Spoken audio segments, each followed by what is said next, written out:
Hey, how's it going everyone? It's Obito, and today I'm going to be doing a special video as my thanks for 2019. I always, see a lot of people say, well, Obito is your favorite character. That's cool. I like Obito too, and not a lot of people do. And it's like, yeah, he's one of those characters that you either really don't like him or you really do like him. I feel like it's never in the middle.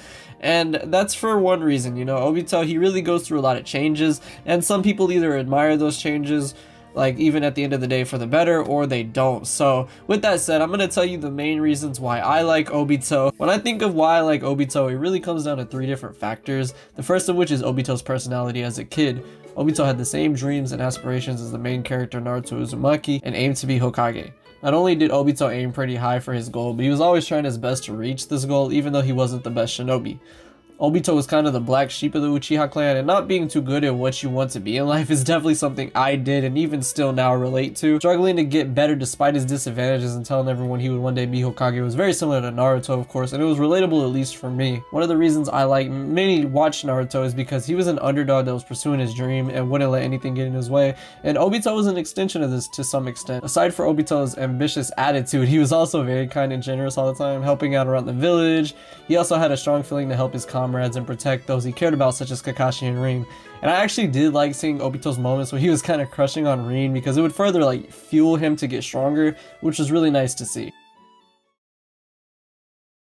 Of course, Obito would completely flip-flop once he saw Rin die and become a completely different person that hated the world. And this kind of brings me to the second reason why I like Obito so much, and that is that his story is kind of a tragic one. It really is a tragedy. Obito, in my opinion, has one of the saddest stories in Naruto, and that I've ever heard just in general. He tried his hardest, and right when he finally had a chance to protect those he cared about, when he unlocked his Sharingan, he saw the worst thing he possibly could have.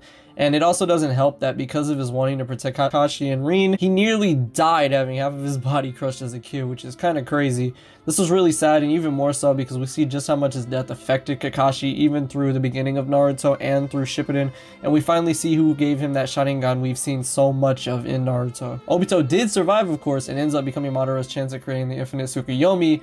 Yes, Obito made a bad choice, but turning his back on the world wasn't necessarily all his fault, because Madara in the end was using him and twisted Obito's way of thinking. So if it wasn't for Madara, Obito could have went back to the village and maybe became the Hokage. This led to Obito doing a lot of horrible things, of course, and once he finally sees the errors of his ways, it is kinda too late. Even Naruto, the main character, couldn't help but cry after seeing Obito's memories in that one flashback, so you already know that Obito's life was pretty tragic and led to him being someone very dangerous amongst even the Uchiha clan.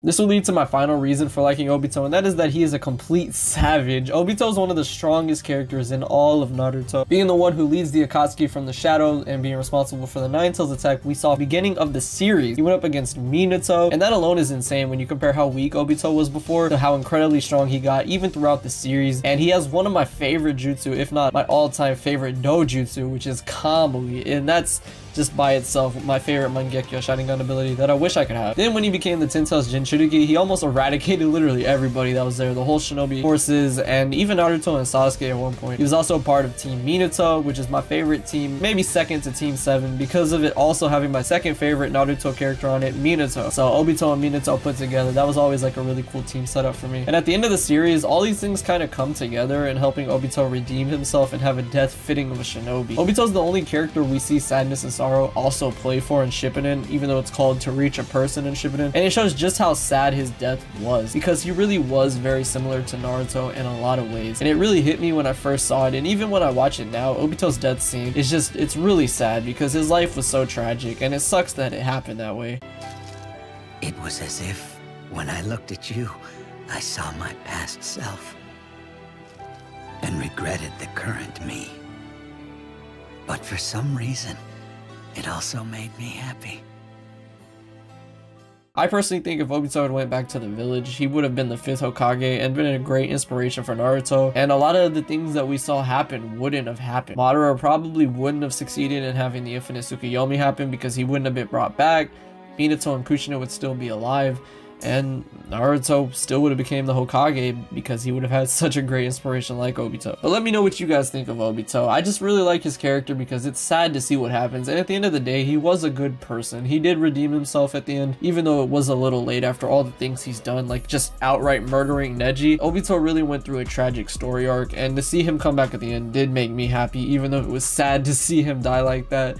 He definitely did go out like a shinobi. But more importantly, I also want to say thank you for 2019, guys. It's been an amazing year. This was a great year for me on YouTube. I think this is the best I've ever done on YouTube, of course, but even more than that, it was the most that I've ever worked hard when it came to YouTube was this year alone. I probably did like more this year towards my YouTube than I have the past 4 years I've had a channel. So thank you all so much for that, and we're going to be jumping into 2020. I'm going to be grinding even more and trying to get farther and farther ahead, so you guys will go along with me on this journey. But yeah, I hope you all have a great New Year's, Happy New Year's and New Year's Eve, depending on when this goes out. Thank you all so much for watching. I hope you all enjoyed this, and I'll see you all in 2020.